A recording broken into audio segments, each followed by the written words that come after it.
Senator Tkaczyk. Thank you, Chairman, and thank you, Commissioner, for being here. I want to mention the report that was already mentioned today from the New York State Association of School Board of Business Officials called The Road Ahead, School District Insolvency. And I mention it because I want to bring out some facts and talk about the budget, and then I have a Common Core issue.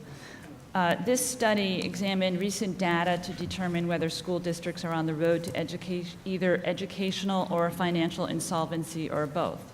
It looked at 671 school districts. It did not look at the big 5 city school districts.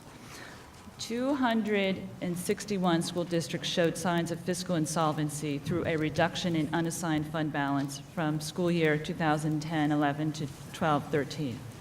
544 school districts showed signs of educational insolvency as a result of reduced professional staff, and 206 school districts showed signs of both fiscal and educational insolvency. It goes on to report school districts are balancing their budgets at the cost of educational programs, as evidenced by cuts in professional staff. School districts have reduced staff 10% over the past 5 years, while pupil enrollment has declined only 3%.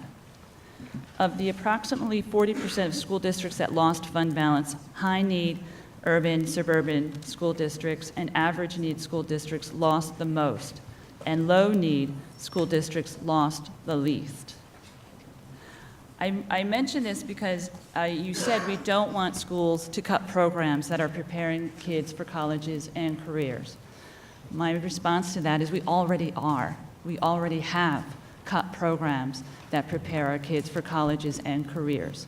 I have a school district in Kingston that I visited recently, a wonderful school in a very poor area, and they had a preschool program. They had a 4-year-old program. It was wonderful. It was bringing in kids that needed to be in that school. They had to cut it because of the budget. I have kids coming to my office telling me they can't take a book home. I want resources in the classroom today to help the kids in our school system today. I don't think we have the ability to get our kids ready for colleges and career based on the budget we were presented. And I need you to help me figure out how to get books in the hands of these kids. And I appreciate your experience as a young man and how reliant you were on your teacher in that classroom.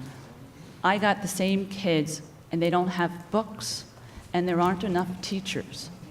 And they're saying to me, we need your help. And this budget has to go up.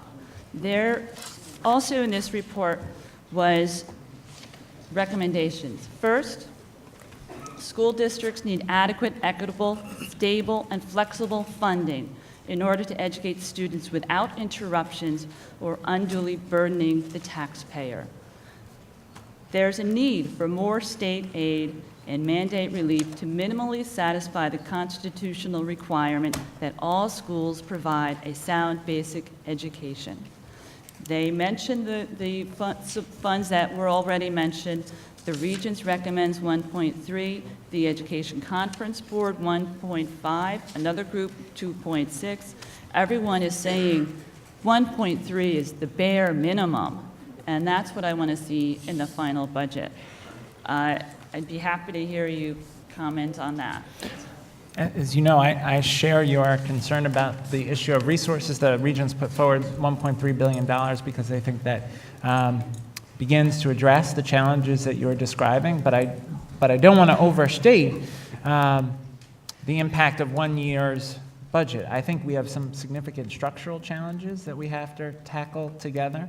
There are opportunities for, I think, smart regionalization to help address some of the fiscal challenges that our districts face.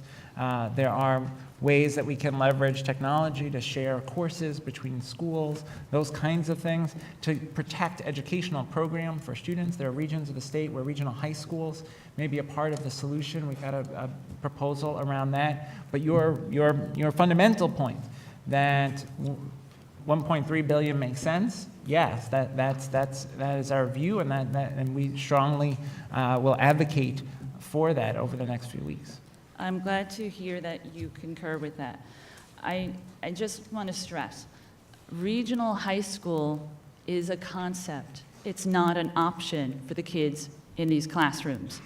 And they are getting ready to graduate, and they don't have books that they can take home to learn the new Common Core math standards. They don't have books that their parents can help them learn this math. You talk about the data portals. I represent 28 school districts. Not one of them has said, we need help with data portals. We have them. What we need help with is getting books that kids can take home and their parents can help them with. And to have a data portal where you're trying to get data to a parent or a teacher that their kid is failing, when they know why the kid is failing, it's because they don't have the books. So I think there seems to be a disconnect on what's really needed to get some of these schools the resources they need, and that's what's troubling to me. I'm out of time, but if we can come back later, I have a Common Core question.